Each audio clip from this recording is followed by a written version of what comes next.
गर्मी शहर पर भारी पड़ रही थी। हवा भारी थी, दिन धीमे थे और सब कुछ एक जैसा लग रहा था।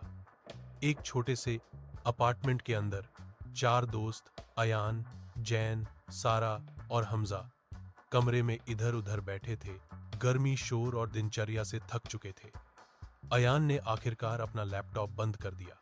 हम कहते रहते हैं कि हमें ब्रेक चाहिए, उसने कहा। तो हम वास्तव में एक क्यों नहीं लेते? सारा ने अपने फोन से ऊपर देखा। किससे? इस जीवन से। बिल्कुल। चलो पहाड़ों पर चलते हैं, कहीं ठंडा, कहीं शांत। एक पल के लिए कमरा शांत था। फिर जैन मुस्कुराया। मशीनों के बजाय पहाड़, मुझे वो पसंद है। हमजा उठकर बैठ गया। सिर्फ तभी जब रोड ट्रिप हो और सूर्योदय, सारा ने जोड़ा। कुछ ही दिनों में बैग पैक हो गए, स्नैक्स हर कोने में ठूस दिए गए और सूर्योदय से पहले वे एक बस में शहर को पीछे छोड़ रहे थे। इमारतें धीरे धीरे गायब हो गईं। उनकी जगह खुले खेत, घुमावदार सड़कें और अंत में दूर के पहाड़ बादलों को छूते हुए दिखाई दिए।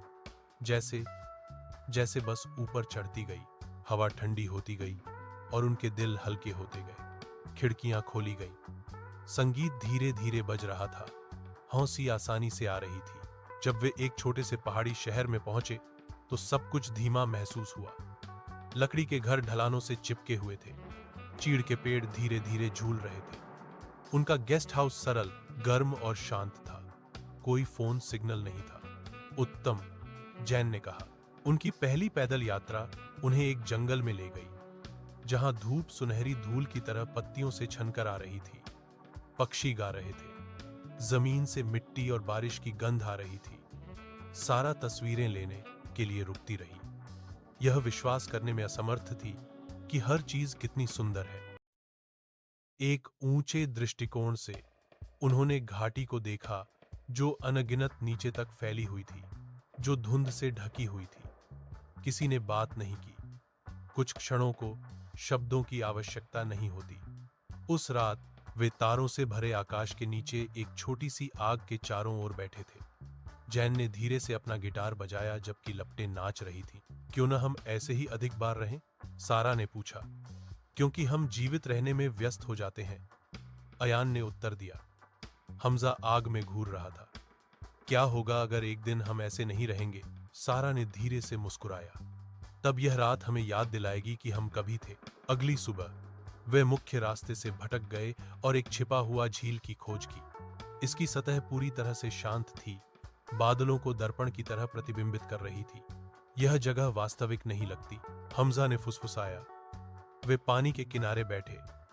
अयान ने चुपचाप कहा, कोई फोन नहीं, कोई तस्वीरें नहीं, बस 1 मिनट। उन्होंने अपनी आंखें बंद कर ली और हवा, पेड़ों और अपनी सांसों को सुना। उस दिन बाद में मौसम बदल गया। बादल घने हो गए, हवा तेज हो गई। उन्होंने निशान खो दिया। तनाव बढ़ गया। मैंने तुम्हें बताया था कि हमें वापस मुड़ जाना चाहिए था, हमजा ने झपटा। हम ठीक हैं, अयान ने कहा, नक्शा जांचते हुए। यह दिखाता है। आपके नक्शे ने एक शॉर्टकट भी दिखाया, हमजा ने बीच में कहा। रुको, सारा ने दृढ़ता से कहा। जैन उनके बीच में आया। गुस्सा मदद नहीं करेगा, शांति करेगी। अयान ने गहरी सांस ली। मुझे माफ करना, चलो साथ में सोचते हैं। वे धीमे हुए, ध्यान से चारों ओर देखा और अंततः सही रास्ता ढूंढ लिया।